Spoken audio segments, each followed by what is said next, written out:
अकबर बीरबल की बहुचर्चित कहानियां और किस्से देश ही नहीं विदेश में भी बहुत प्रचलित है। अकबर और बीरबल की हर एक कहानी बड़ी ही दिलचस्प होती है और हर कहानी एक सबक, एक बेहतरीन पाठ हमें सिखाती है। आज की यह कहानी भी जितनी मजेदार है उतना ही कीमती पाठ भी हमें सिखाती है। तो चलिए पढ़ते हैं अकबर बीरबल की यह इंटरेस्टिंग स्टोरी। बादशाह अकबर अपने मन में आने वाले हर तरह के सवाल, चाहे वह कितने ही उटपटांग क्यों ना हो, हमेशा बीरबल से पूछ लेते थे और अपेक्षा रखते थे कि बीरबल उसे उसका उत्तर दे। एक बार अकबर और बीरबल साथ में बैठे हुए थे। तब अकबर ने बीरबल से कहा, बीरबल, मुझे एक ख्याल हमेशा ही आता है कि तुम जो इतने बुद्धिशाली हो, तो तुम्हारे जो पिता है वह कितने बुद्धिशाली होंगे। और मेरा मन है कि एक दिन तुम्हारे पिता को जरूर मिलूं और देखूं कि वह बुद्धि में तुमसे भी बढ़कर है या नहीं। बीरबल ने अकबर से कहा, महाराज, मेरे पिता एकदम सीधे साधे, भोले भाले और गांव देहात में रहने वाले सरल आदमी हैं। उनसे मिलकर आपको कुछ भी हासिल नहीं होगा, इसलिए अच्छा होगा आप उनसे मिलने का ख्याल छोड़ दे। अकबर को लगा बीरबल शायद इसलिए अपने पिता से मिलवाना नहीं चाहता क्योंकि हो सकता है उसके पिता उससे भी ज्यादा बुद्धिशाली हो और अपने से ज्यादा बुद्धिशाली व्यक्ति को मेरे सामने लाकर वह अपना महत्व कम नहीं करना चाहता होगा। अकबर ने बीरबल की एक न सुनी और उसे हुक्म दिया कि अगर 8 दिनों में उसने अपने पिता से उन्हें नहीं मिलवाया तो परिणाम अच्छा नहीं होगा।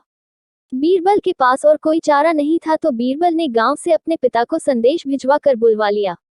बीरबल अब सच में दुविधा में था क्योंकि उसके पिता सच में बहुत सरल और भोले भाले आदमी थे। बीरबल ने अपने पिता को अच्छे नए कपड़े खरीद कर दिए और उन्हें एक बात कही कि चाहे कुछ भी हो जाए, अकबर कुछ भला बुरा कहे या गुस्सा करे, आपको उनके सामने बिल्कुल मुंह नहीं खोलना है। बीरबल के पिता अपने बेटे की बात मानकर अकबर के दरबार में गए। उनको देखते ही अकबर ने पहचान लिया कि वह बीरबल के पिता है, लेकिन सिर्फ बात शुरू करने के लिए अकबर ने कहा, क्या आप ही बीरबल के पिता है? बीरबल के पिता बिना कुछ बोले वहीं पर शांति से खड़े रहे, जैसे उन्हें अकबर की भाषा समझ में ही ना आ रही हो। अकबर ने एक के बाद एक कई सवाल किए, आपके गांव का नाम क्या है? गांव में सभी लोग कैसे हैं? इस साल बारिश हुई या नहीं और फसल कैसी है? लेकिन बीरबल के पिता अपने बेटे के समझाए अनुसार एक भी शब्द नहीं बोले। अकबर को गुस्सा आ गया और वह बड़बड़ाने लगा, कैसे मूर्ख से आज पाला पड़ गया है। मेरी ही मति मारी गई थी जो ऐसे मूर्ख को अपने पास बुलवाया जो इतने सरल सवालों के जवाब भी नहीं दे सकता।